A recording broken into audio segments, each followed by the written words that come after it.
중국과 러시아의 북한 교역이 최근 활발해지면서 이들 두 나라가 대북 제재에 적극적으로 동참하지 않고 있다는 지적이 다시 나오고 있습니다. 이 제재 이행을 위해 관련국들 간의 재정비가 필요하다고 전문가들은 강조했습니다. 오택성 기자가 보도합니다. 최근 중국과 러시아의 대북 교역은 눈에 띄게 증가했습니다. 러시아는 특히 지난 5월 한 달 동안 3,000톤이 넘는 정제유를 북한에 공급했다고 유엔 안보리에 보고했습니다. 국제무역센터의 수출입 현황 자료에 따르면 북한은 중국으로부터 지난 5월 한 달간 2억 5,829만 달러어치의 물품을 수입했습니다. 이는 지난 2017년 11월에 2억 8천만 달러 이후 가장 많은 규모로 사실상 대북 제재 이전 수준을 회복한 겁니다. 올해 상반기 김정은 위원장이 중국과 러시아를 방문한 뒤 두 나라가 북한과 활발하게 교육에 나서는 상황에 국제사회의 대북 제재가 약화하는 것 아니냐는 지적이 나오고 있습니다.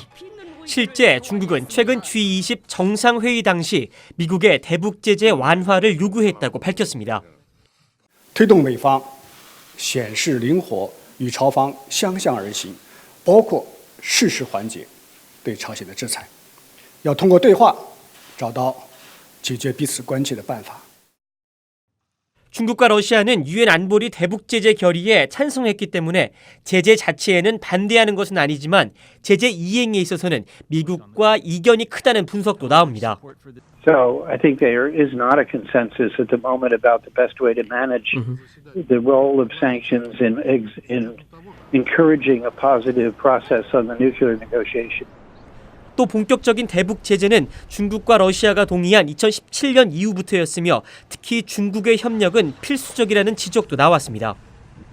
In fact, I don't think the sanctions had much impact at all until 2017. So it's very important for all of us to keep everybody on board with them. China has to keep on board, and I'm sure politically it's difficult at times to do that. 브라운 교수는 또 대북 제재 이행 목표는 북한의 경제 붕괴가 아닌 비핵화라며 따라서 제재 이행을 위한 관련국들 사이에 목표 설정이 필요하다고 강조했습니다. VOA 뉴스 오택성입니다.